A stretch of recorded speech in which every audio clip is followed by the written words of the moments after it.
cuando me invitaron a participar, me pidieron que hablara sobre investigación, que es el área en el que ustedes están trabajando en una de sus materias.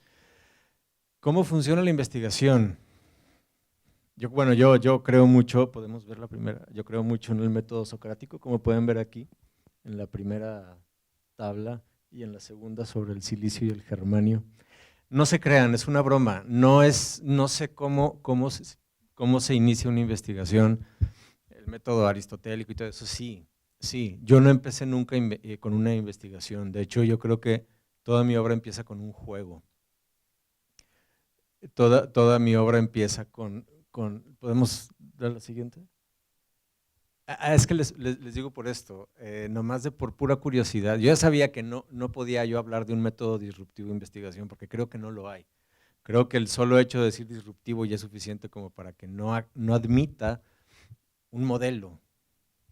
Creo que el modelo lo tenemos que hacer nosotros y es parte del juego, ¿no? Este, de puros puntos, investigué, me metí a Google y busqué investigación disruptiva y hay un montón de información que hace gente, que hacen catedráticos, qué sé yo, pero dije, a ver, es un poco irónico, es un poco, es como paradójico hacer todo un esquema de cómo es una investigación disruptiva. O sea, yo creo que no. Yo creo que, o sí, por el solo hecho de ser disruptiva nos abre la posibilidad de que sí haya un método, pero yo creo que depende de cada quien. O sea, eh, creo que aquí lo académico es un gran soporte, lo creo, pero creo que no deberíamos de partir de lo que ya se nos dijo que era, ahorita que les decía del método aristotélico y todo eso, o sea, yo creo que no es empezar por ahí. ¿Podemos ver la siguiente, por favor? Yo creo que empieza por otro modelo. Quien está en el diseño, porque yo estudié, una temporada estudié diseño, sí acabé, estudié después desde una forma muy autodidacta arte, estudié muchos talleres de arte, yo no estudié arte como tal, incluso el doctorado que hice era de un espectro muy amplio porque abarcaba muchos temas, no era nada más de arte. Eh, pero yo me acuerdo haber empezado jugando, jugando. Yo me acuerdo haber empezado desde la falta de estructura que yo de niño más bien no tuve o padecí, porque mis papás no lo sabían, pero la indisciplina y la falta de estructura es una forma de violencia infantil. O sea, ellos no lo sabían, digo, eran muy jóvenes y fue hace mucho tiempo, de hecho eso se sabe hasta hace poco. Esa onda de que déjalo que haga lo que quiera, no le digas nada, no puedo con él, esas cosas. Eso es una forma de violencia, cuando los padres dicen no puedo con este niño, ese momento en el que la madre dice, ¿sabes qué? Haz lo que quieras, yo no voy a batallar contigo, pues es una forma de violencia y es una forma de romper una posible estructura. Yo lo que creo más bien es que el juego nos da mucha libertad y mucho espacio mucho espacio para explorar, antes que la investigación, puede ser una exploración. Cuando decidimos que lo podemos llevar a un terreno más sólido, a una cosa que se vuelve un interés continuo, es cuando empezamos a formarle una estructura. La estructura y los límites, qué raro y qué paradójico otra vez la palabra, qué raro que mencione esto de los límites y la estructura, porque es muy importante para que la energía no se pierda, para que la energía se quede concentrada en un corralito, eso sí, de la forma que quieran. O sea, esta figura que no es geométrica, es más bien, como les dicen, este polígono, denle la forma que quieran, pero sí debe estar acotado, porque esa estructura nos mantiene con una firmeza, nos mantiene con una solidez a la hora de lanzar un discurso, ¿no? Un discurso sobre cuál es nuestra postura ante lo que vamos a abordar, en este caso, el arte, el diseño, el arte, vamos, son hermanas, ¿no? ¿Podemos ver la siguiente? ¿Cuáles son las reglas del arte?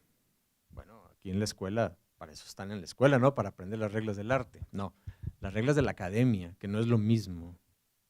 Yo no estoy en contra de las escuelas, yo creo que las escuelas son importantísimas.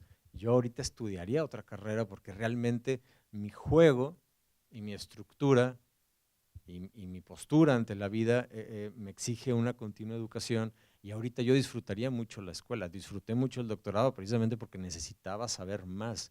Cuando yo entré, cuando yo estaba en la prepa no quería saber nada, o sea, yo no quería estudiar la prepa. Cuando entré a la carrera fue muy divertido, pero luego se empezó a poner todo muy pesado, reprobé un… ¿Cómo es posible que alguien que le gusta dibujar y alguien que le encanta el arte repruebe materias en el arte? O sea, es como… ¿Por qué pasa eso? Bueno, pues por lo mismo, porque no hay una estructura, porque no hay límites, entonces uno se vuelve medio holgazán con eso y se vuelve también como disidente, ¿no? De la escuela. Maestros, creo que aquí tendrán muchos ejemplos. Yo alguna vez di clase aquí, vi algunos, y la cosa es que la disidencia debe ser constructiva. La disrupción es buena cuando es constructiva, y cuando no, pues es juego y es divertido, ¿no? Solo que trae algunas consecuencias. Pero bueno, en alguna ocasión una alumna ya egresada de aquí le dijo a un chico que estaba haciendo una instalación, pues era un juego, él decía, es una instalación, la verdad es que era algo muy informe, que no tenía ni límites ni estructura. Entonces la chica le pregunta, pero ¿cuál es tu postura? Y eso se me hace bien importante, pero creo que la pregunta está incompleta. ¿Cuál es tu postura y cuál es la acción que tomas con esa postura? Una postura es, bueno, ustedes saben que es una postura, pero vamos a verlo como una postura de Bruce Lee, o una postura de ataque de un boxeador. O sea, cómo te defiendes y cómo atacas. Eso es lo que tú quieres entender, ¿no? Por ejemplo, en el arte. Yo cuando empecé en el arte, podemos ver la siguiente, yo cuando empecé en hacer cosas del arte, yo me tardé 5 años en hacer una primera serie de trabajos. O sea, me la pasé tomando talleres, me la pasé haciendo experimentos, me la pasé explorando. Me frustraba mucho porque no llegaba a ningún lado, solo que a mí nadie me dijo que el arte es también parecido a la ciencia en cuanto a que es prueba y error. Eh, no, si yo hubiera estudiado artes en una escuela, tampoco me hubiera garantizado haber avanzado más rápido. Siento yo que todo depende del nivel de intensidad con lo que uno hace las cosas, ¿no? Y pues bueno, yo me dediqué mucho a esto de la intensidad, pero pues no le atinaba hasta que ya después de un tiempo, pues hice algunos ejercicios que sí funcionaron, ¿no? Entonces empecé a aparecer en exposiciones y en eventos así, concursos y cosas. Y sí hice algunos casos de disrupción en cuanto a materiales, en cuanto a algunos temas un poco afiladillos. Sí logré llamar así la atención. Tenía una finalidad, y ahorita voy a ir con esa palabra de las finalidades. Quería que la obra fuera fuerte, que estuviera bien sustentada y que llamara la atención para poder ir subiendo y trampolineando en estas cosas del arte.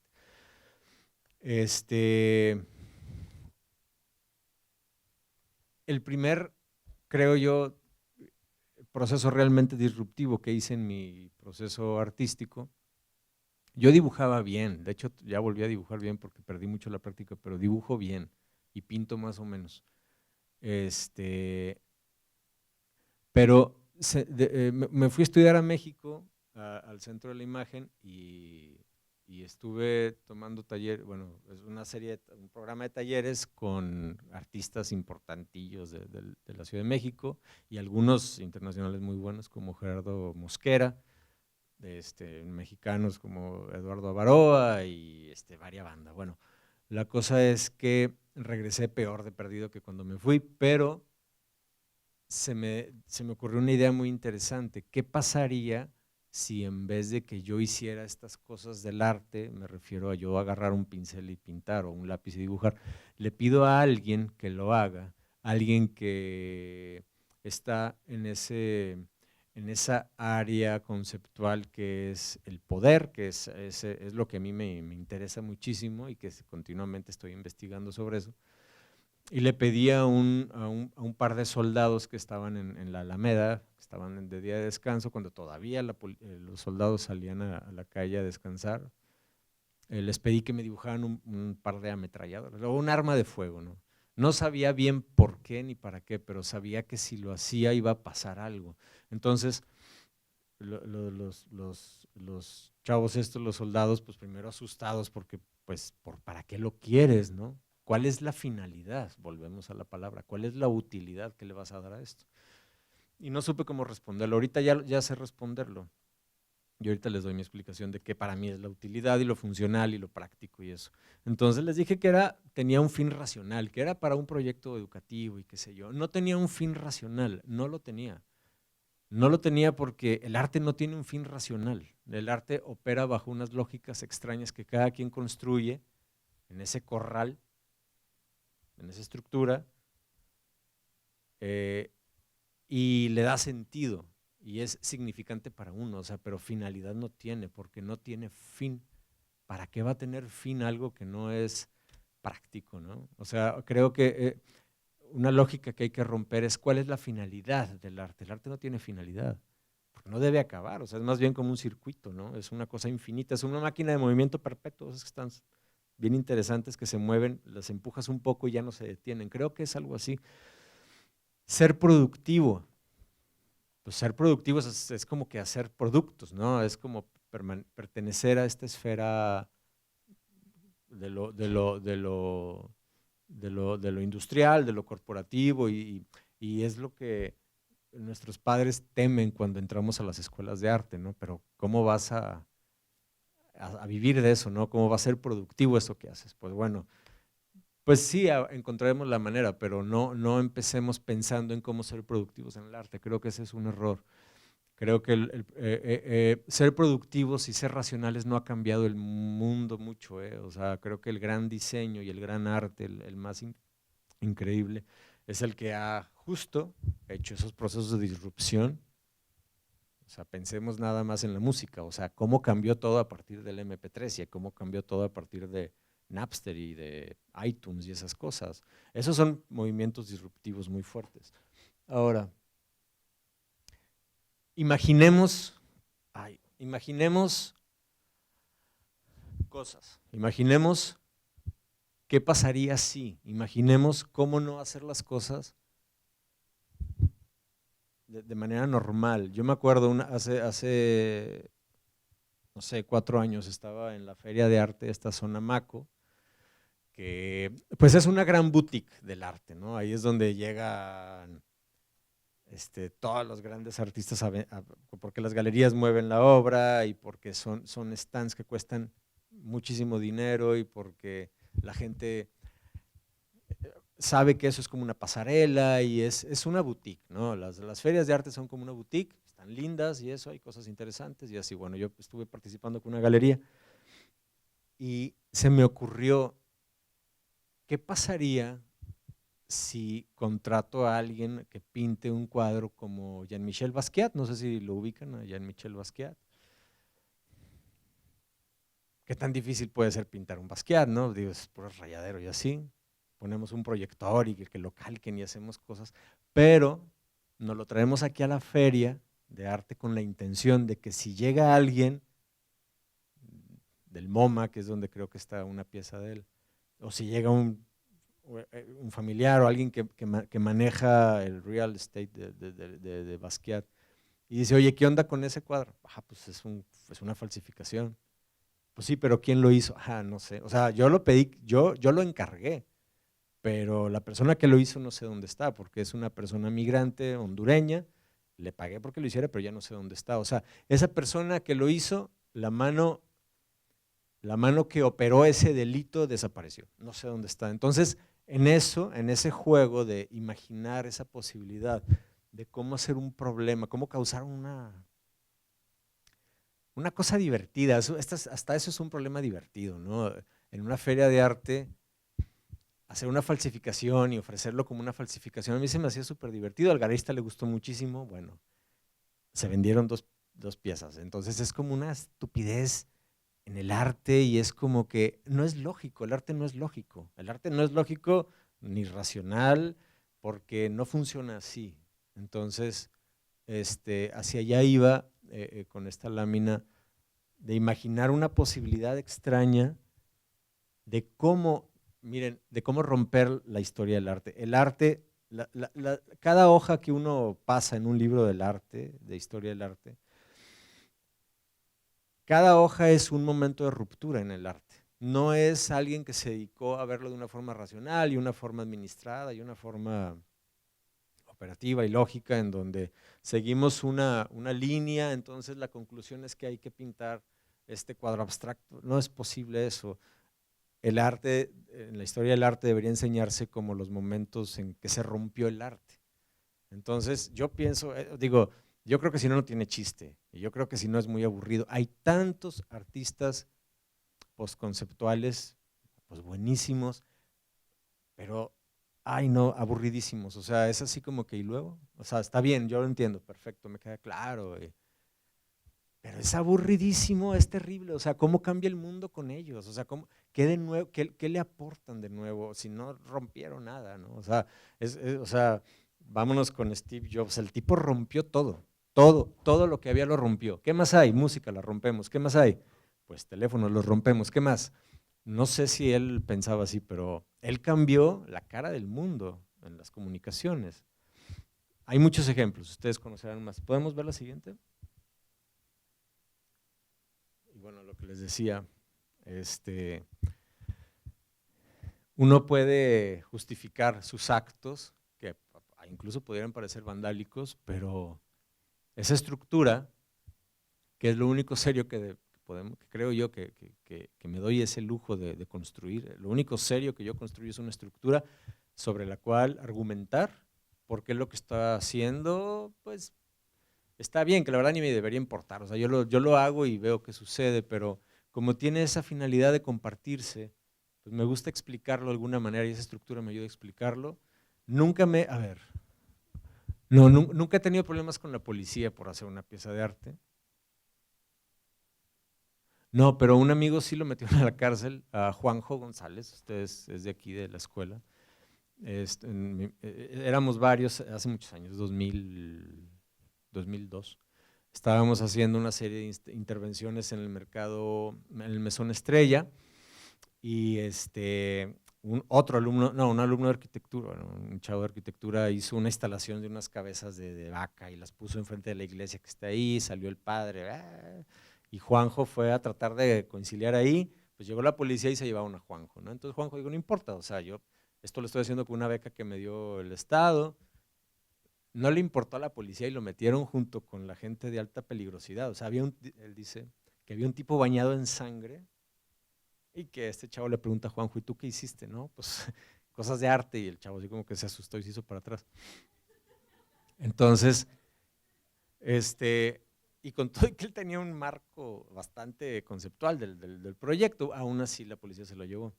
Pero bueno, toda disrupción debe de tener como una consecuencia, que hagamos lo posible para que sean consecuencias que le añadan historias geniales al mundo, ¿no? ¿Podemos ver la siguiente? Ok, les voy a poner tres ejemplos de piezas que he hecho y eh, y que con ellas seguí un procedimiento más o menos similar. Primero es el contexto, ¿no? Esta pieza que les voy a platicar es del 2012. Todavía Nuevo León estaba sumido en una ola de violencia terrible. Había pasado un año justo que habían quemado el Casino Royal. Esa pieza la empecé justo al siguiente día que quemaron el Casino Royal. Y es una pieza que a mí sí me asustó. Dije, bueno, ahorita les platico. Cuando Estados Unidos contrabandea no sé cuántos miles de armas por la frontera mexicana, la operación Rápido y Furioso fue hace mucho tiempo, se suponía que ellos habían puesto microchips en las armas para rastrearlas, puro cuento. O sea, el crimen organizado las compraba, Estados Unidos las mandaba y bueno, me imaginé qué pasaría si yo le pido a alguien que ha usado esas armas que pinte una K-47 y una AR-15, que son las dos armas más, de más uso entre el crimen organizado y la policía. Y las armas que, pues obvio, son como el demonio, ¿no? Y que las veíamos en la calle y nos asustábamos. Se la veíamos a un taxista y decíamos, no, ya valió. O veíamos a un grupo, un convoy de militares con ametralladoras y también decíamos, ya valió. En esa época fue que ideé esa pieza, pero ese fue el primer impulso, ¿no? ¿Qué pasaría si lo hago? Bueno, ya después, ¿cómo? Bajo qué argumentos, y eso es como se va construyendo la estructura, ¿no? La investigación. Me metí a investigar qué había pasado con eso del Rápido y Furioso y qué tipo de arma es esa, cuánto cuesta, cuánto mide, cuánto pesa, cuántas balas le caben al carro. O sea, esa investigación no lo hago porque era parte del marco teórico, esa investigación la hice porque era fascinante.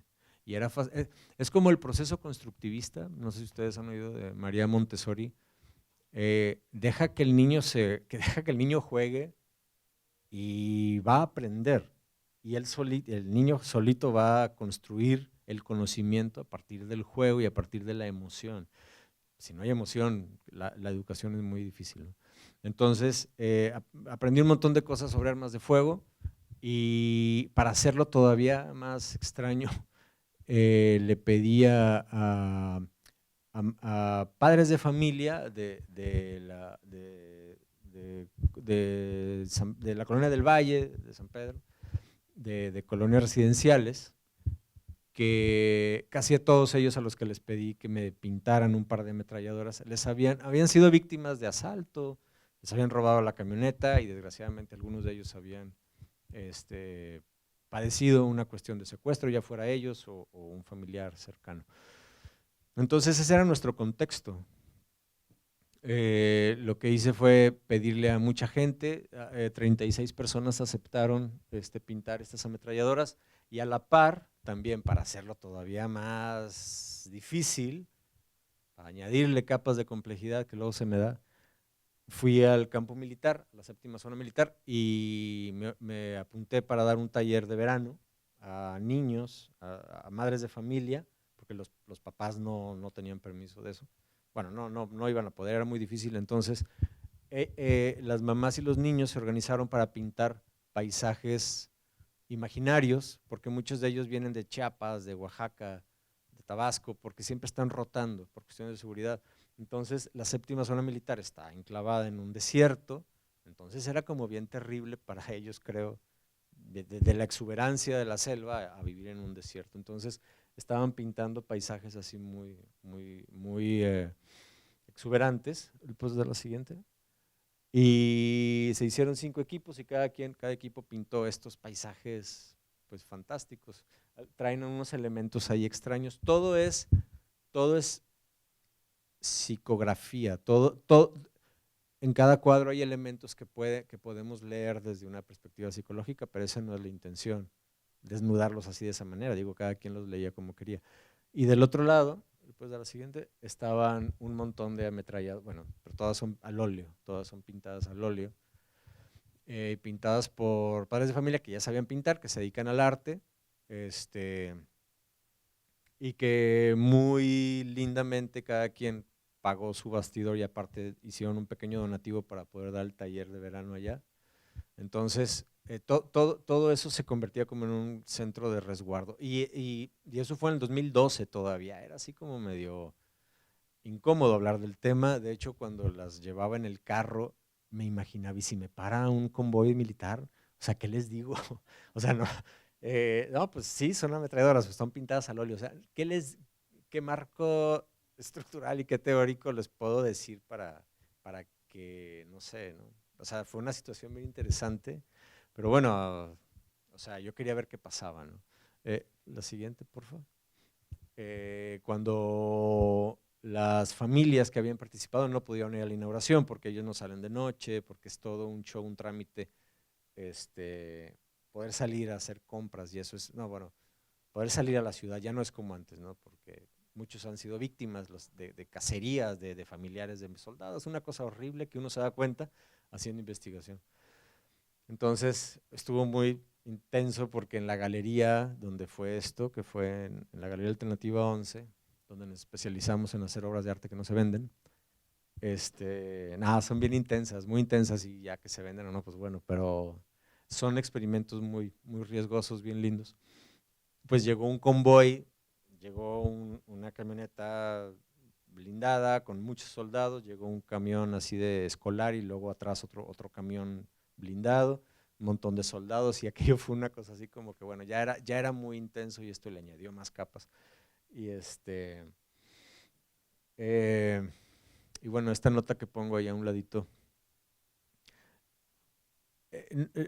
lo industrial y lo corporativo exige una exactitud, ¿no? Bueno, también la prueba y error, pero creo que la inexactitud y el error pueden convivir muy bien cuando hacemos estas cosas de arte, si lo permitimos y si eso le añade si eso le añade a nuestra narrativa un toque humano, una cosa de extrañeza que todos tenemos, vamos, o sea, la inexactitud es vital para la vida.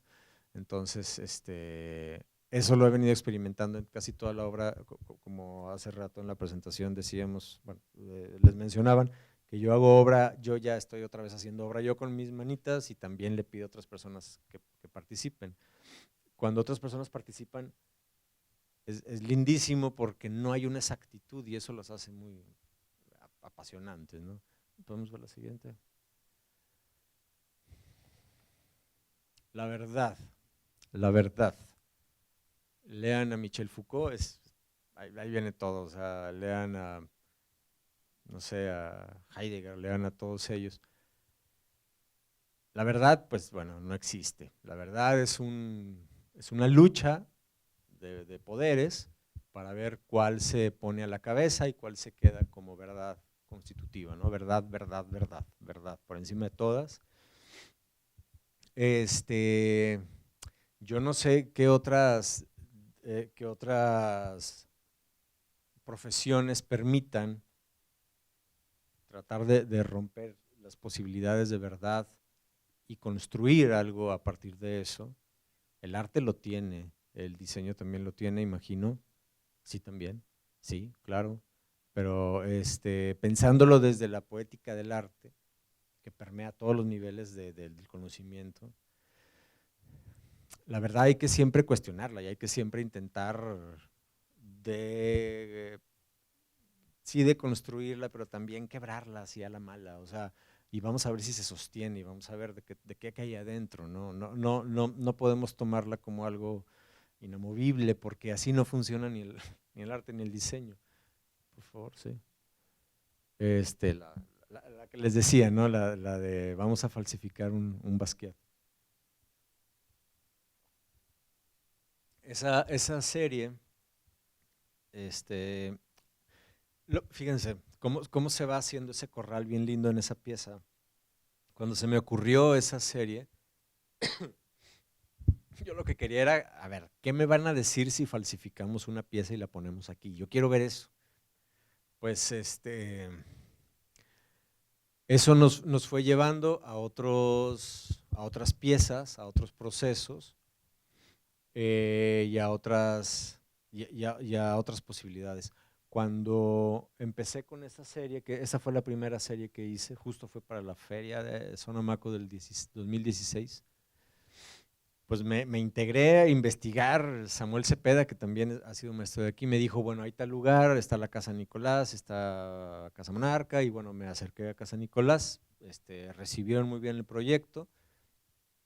Lo que yo tenía que hacer era un día antes hacer un taller de dibujo y de cosas, y quien yo viera que traía más emoción, quien se divertía más, no el que dibujara mejor, sino el que más se emocionara, le decía que si quería trabajar conmigo al día siguiente, iba a estar ahí todo el día, por 8 horas de trabajo les iba a dar 500 pesos, y, y que íbamos a pintar un cuadro. Primero les platiqué muchísimo de Basquiat, de cómo era, quién era, y además Basquiat fue hijo de inmigrantes. Entonces, ya teniendo todo eso, ellos con esa información empezaron a pintar, pusimos diapositivas y empezaban como a calcar por capas, al nivel de meterse en el personaje, ¿no? Les decía, no, el pincel agárralo como si fuera un machete, imagínate que vas entrando a la selva y guau, entonces era puro juego y salió una cosa bien divertida, o sea, se parece, sí, en un 85% se parece mucho, no importa. La pieza se llama Pure Beauty porque hay una pieza de John Baldessari que se llama Pure Beauty, que él rompió también en la escena del arte en los años 70. ¿Le puedes dar el siguiente? Bueno, ahí se ve quién lo hizo. No, el original, bueno, sí. El original lo hizo un señor que se llama John Baldessari, lo hizo en los 70. Entonces él dijo, a ver, voy a quitar toda la parafernalia y solo voy a poner esa palabra, que es belleza pura. Y es un cuadro grande y cosas que lo compró el MoMA y así. Entonces ese cuadro también lo hicimos, lo rotuló un chavo que es tatuador, también hondureño, venía huyendo lo estaban persiguiendo para matarlo en Honduras, sale de su familia porque él era tatuador y ya no quiso pagar doble cuota de guerra que le dicen a los maras y a los no sé qué, ¿no? Entonces se trajo su familia y pintó ese cuadro.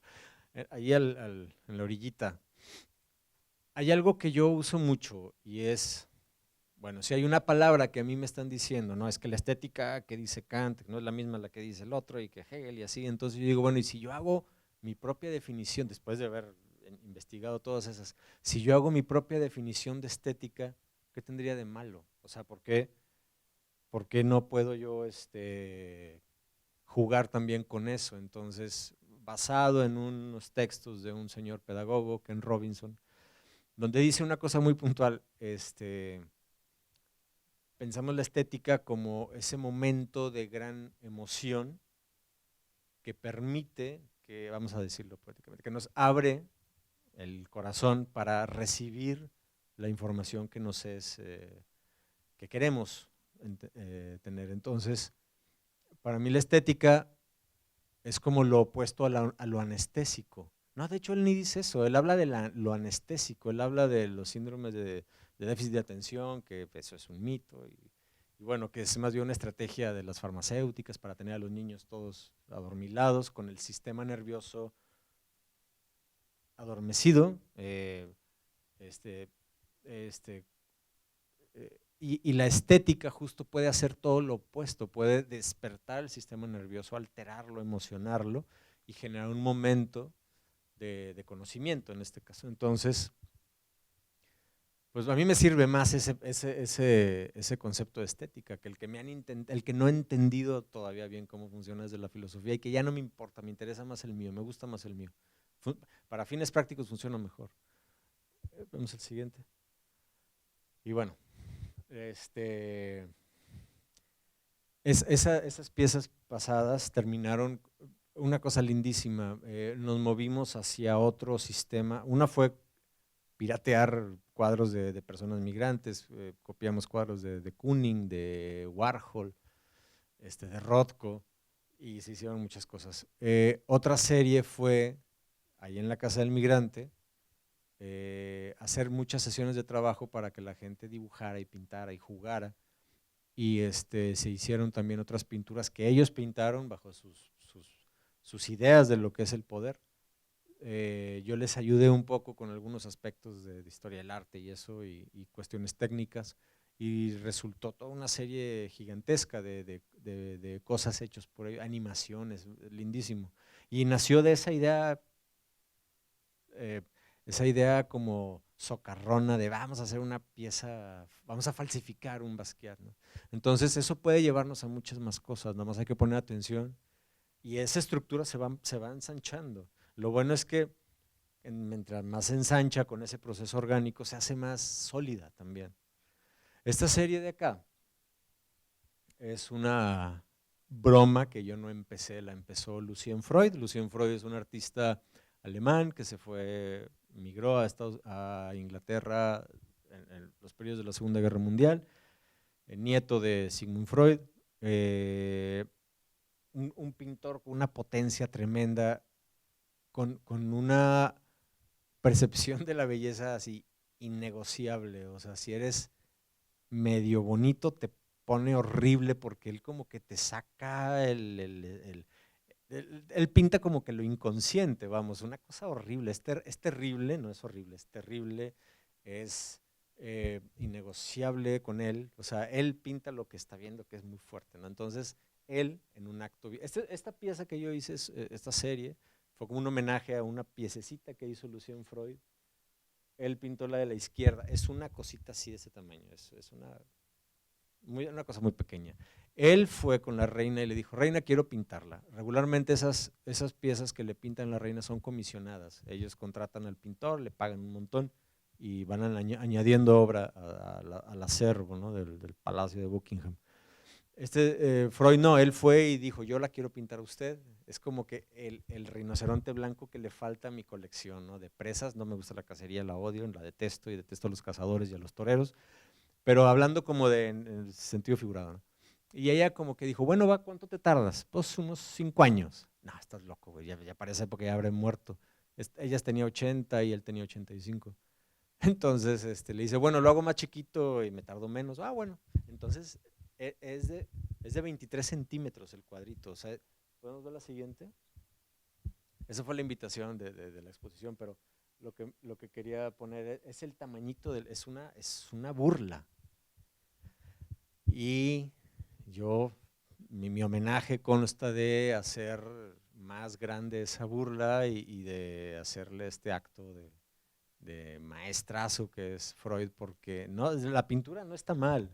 De hecho, a la reina no le gustó la pieza, pero no fue la pintura, fue todo el proceso de cómo la fue envolviendo, porque además le dijo, pero usted tiene que venir a mi estudio.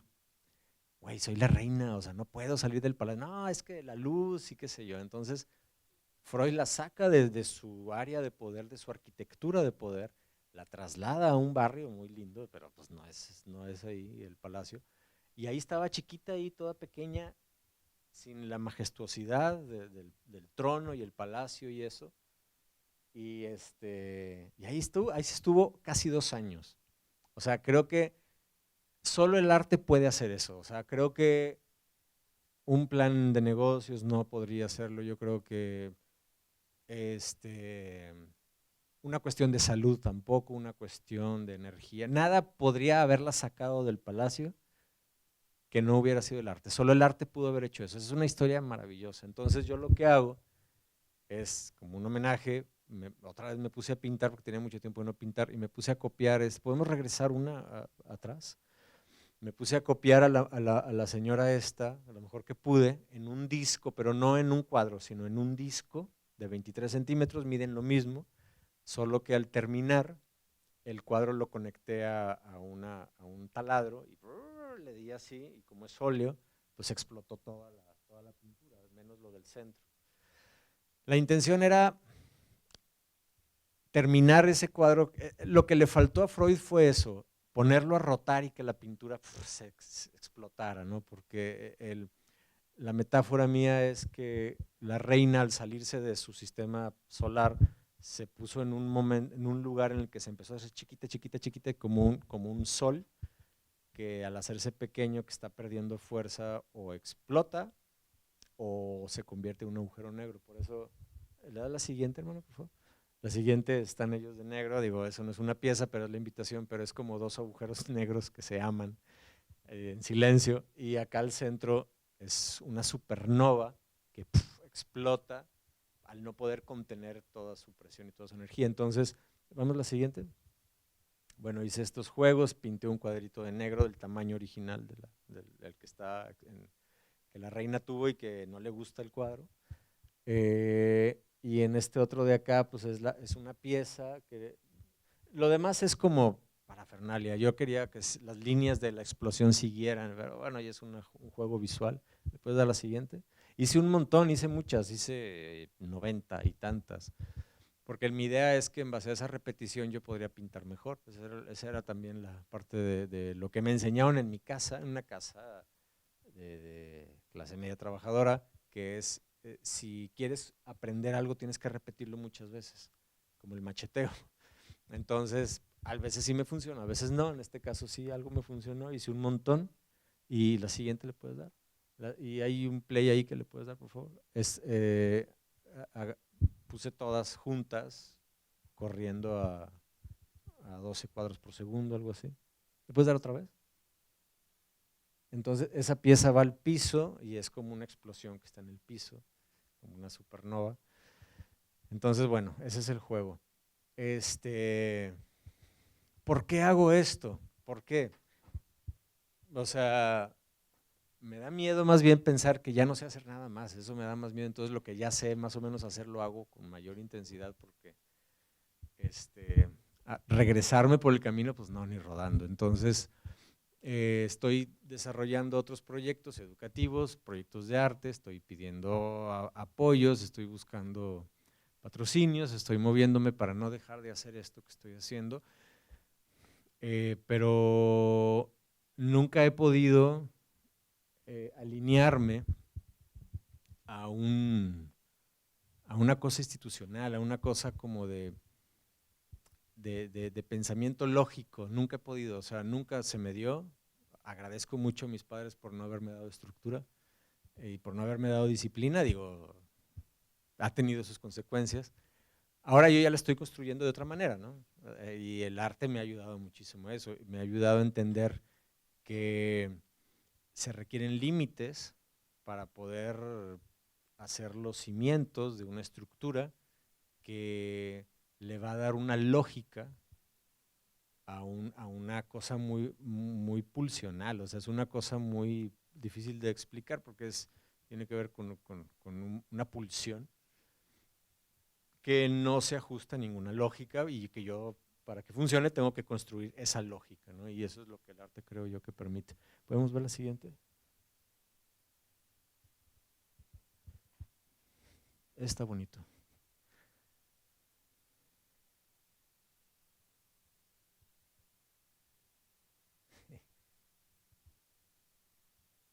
La investigación más disruptiva es la no científica, la no académica, la intuitiva, la sensible, la que no compite contra nadie, la incompetente, la infinita que no tiene finalidades, la inútil, porque lo útil pertenece a un sistema que nos oprime. A veces sí, a veces no, pero pensémoslo como esa cuestión de quién tiene la verdad, la lógica, lo útil, lo instrumental, la razón. A veces es muy cruel, ¿no? Y a veces es terrible no poder entender sus lógicas y no poder seguirlas. Y a veces es donde uno se siente como inútil y como incompetente, pero bueno, tiene su lado en el arte funciona, ¿no? Entonces, bueno, me gustó mucho haber dado esta plática, es la primera vez que la doy así en este sentido, desde la investigación y desde todo esto. Y bueno, yo creo que esto ya lo sabían porque el mundo tiene muchos ejemplos sobre la disrupción y sobre quiénes son los que crean las grandes nuevas vertientes de todo, ¿no? En la sociedad. Pero hay que replantear lo inútil, hay que replantear la lógica y hay que replantear las finalidades, ¿no? Bueno, pues muchas gracias. Vamos a platicar un poquito si quieren.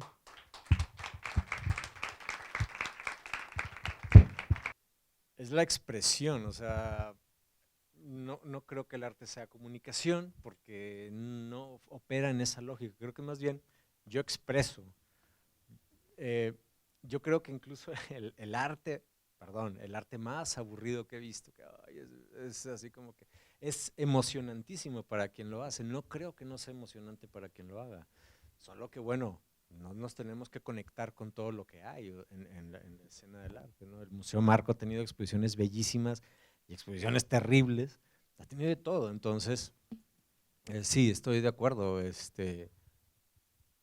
¿Qué voy a estudiar que me emocione, ¿no? O sea, estoy en la escuela estudiando algo que me emocione, y si no les está emocionando, háganle un giro dentro de lo que están haciendo y emociónense, porque la vida es una cuestión de energía emocional, si no, pues, ¿para qué, no? Hablabas acerca de que la investigación es algo muy cuadrado, ¿no? Que en el arte quiere romper con todo eso, ¿no? Con lo cuadrado, con lo lineal. Pero también tú te has enfrentado a estas cuestiones de subsidios para tu arte, ¿no? Entonces, hablaba la directora de la escuela que tú has ganado una beca de Conarte, pero en estas becas tú tienes que hacer todo un campo de investigación y todo eso. ¿Cómo lo has hecho? Ha sido prueba y error, sí. Las becas, los apoyos, todo esto operan en base a una lógica. Creo que aquí es más el marketing. Aquí la lógica que hay que usar es la del marketing. De veras, yo apliqué, antes que esta, he aplicado a muchas que no me he ganado. Me revienta un poco hacer las aplicaciones, porque te puede quitar hasta 3 semanas de tu vida para hacer estas cosas, y es un tirarle a ojalá que me la gane. Las posibilidades son pocas. Quienes dan quienes dictaminan, la mitad es gente súper derecha y súper recta, y yo conozco otros de la otra mitad que es gente de lo más vulgar y de lo más que le pide comisión a quien se lo gana. Es en serio. Entonces ahí las posibilidades se reducen todavía más. Tienes que operar bajo ciertas lógicas, pero también son emocionales, ¿eh? Yo creo que para aplicar a una beca tienes que hacer uso de la emoción primero, o sea, decir, a ver, ¿realmente es un buen proyecto? Sí, sí lo es. ¿Realmente quiero que exista? Sí. Bueno, trata de traducirlo a texto. Y en verdad, si tú si estás batallando, pídele ayuda a alguien. Pídele ayuda a que rebote ideas, a que saque esa información, la grabas y después recoges lo esencial y lo aplicas. Sí, sí, sí, es una lógica terrible, pero es un sacrificio menor a fin de cuentas. Yo espero ya no tener que hacer más aplicaciones. O sea, yo quisiera que esto ya se empezara a mover de otra manera, pero el mercado, no entiendo la lógica del mercado, al menos yo no. Y no estoy dispuesto tampoco a negociar mucho. Entonces, el mercado del arte es otra cosa. El arte es una cosa maravillosa, increíble, que vale la pena luchar por ella, porque cuando lleguen los extraterrestres, los únicos que se van a salvar son los artistas. Los demás, los que destruyen el planeta, no, hombre, llévatelos, destruyelos, pero los artistas vamos a darles chance, porque están a partir de estas cuestiones energéticas y emocionales, están llevando la vida a niveles de otro tipo. Y no estoy hablando para nada de los artistas consagrados como Jeff Koons y ellos, no estoy hablando de ellos. Ellos construyeron sus lógicas y después construyeron una lógica de mercado, y el mercado se mueve alrededor de ellos. Ellos son como el Steve Jobs, ¿no? Del arte. Murakami, Warhol, Jeff Koons, todos ellos, Damien Hirst. Pero uno acá, más ranchero y más así, pues tienes que jugar también con cómo funciona el mundo. Es el mundo del arte. Yo lo divido en dos, o sea, el arte y el mundo del arte, el mundillo del arte, y así. Y así va bajando, ¿no? Hasta una zona más oscura, en donde tú decides si entras o no. Yo ya me harté de estar así como me irán a seleccionar o no en el próximo evento del Museo Marco. Ya no puedo pensar en eso, porque de veras me estresa tanto, y el estrés engorda. Entonces, yo batallo mucho para bajar de peso, entonces prefiero ya no estresarme y decir, ¿sabes qué? Yo voy a hacer mis propias lógicas, voy a jugar con mis herramientas y voy a hacer mis propios juegos, y voy a encontrar la manera de fondearlo, y voy a encontrar la manera de que esto se mueva de alguna forma. Soy maestro también de artes, y tengo grupos, y estoy pensando en una aplicación que va a servir para llevar esto más allá. O sea, lo tengo que ver de una forma más expansiva, eso es todo. O sea, bajo otras lógicas, pero de una forma más expansiva. Pero sí, el mundo del arte es terrible. En el diseño pasa igual, o sea, uno hace lo que, y Federico creo que ahorita nos dirá algunos ejemplos de cuando, pues no, la persona no quiere lo que haces, el cliente o como se llame, no, dice que no le gustó tu lógica y dices, va, pues va para atrás, ¿no? Entonces sí, es cierto eso, estoy de acuerdo. Es una pregunta sencilla. ¿A qué se refiere usted al decir el arte más aburrido? Ay, el arte, híjole, es que hay un tipo de arte que es como pretencioso, soflamero, dijo el Piporro, así como que regularmente son artistas ya que tienen una trayectoria así, que han sabido hacer una trayectoria y que suponen que todo lo que hagan está bien y todo lo que hacen está bien, realmente está bien, pero nosotros no tenemos la culpa, o sea, realmente es un arte así como que si yo llevo a un niño lo ve y dice, no. Sí, pero sería como el arte, porque el arte es el arte. ¿Sería entonces una obra de arte? Pues yo ¿O creo que sería sí, el más bien como una obra de proceso? arte, el Sí, resultado, más el bien resultado. sí, Y es el que resultado en dado caso que esté materializado y que tenga la categoría de obra de arte, entonces sería en dado caso la obra de arte. pues sí, aburrida, mala, Sí. porque hay Y que obras de dependería, arte malísimas. claro, y que dependería también de la subjetividad. Sí, porque cuando digo obras de arte malísimas, perdón, yo sé que habrá gente que al verlo va a llorar de emoción, lo sé, tiene que haber alguien, porque está dividido, ¿no? O sea, hay gente que sí le gusta, hay gente que no le gusta, hay gente que le da igual. Por ejemplo, hay una pieza de Francis Alice que a mí se me hace bellísima, es en un montón de hojas de carta, un vaso de agua al revés. Y ahí se va a estar ese vaso de agua hasta que de alguna manera esa agua desaparezca. A mí se me hace bellísima. Hay gente que dice que mugrero es eso no es arte. En cambio he visto obras que son así como que un palo así, ya sabes, ¿no? Un palo aquí, un palo de escoba recargado a la pared y aquí un papelito. Y digo, es que eso ya se hizo, no es el primero. ¿Qué más? O sea, ¿dónde está el riesgo? A lo que voy es eso, creo. ¿Dónde está el riesgo? El primero que lo hizo súper bien, lo primero que hizo Marcel Duchamp, para mí genial, porque él tuvo el valor de hacerlo antes que nadie. Incluso Gabriel Orozco, con estos primeros ejercicios que hizo, a mí se me hacen geniales, porque supo entender la historia, supo entender su contexto, tanto el mexicano como el europeo y el neoyorquino, y le dio al clavo. Muy bien, lo hizo increíble. Son sus mejores piezas. Hay gente que no le gustan, pero ya está haciendo cosas así como que neta otra vez. O sea, ¿y el riesgo? No, no, ya no, ya no. Ya no me dejan correr riesgos. Es como Botero, el pintor.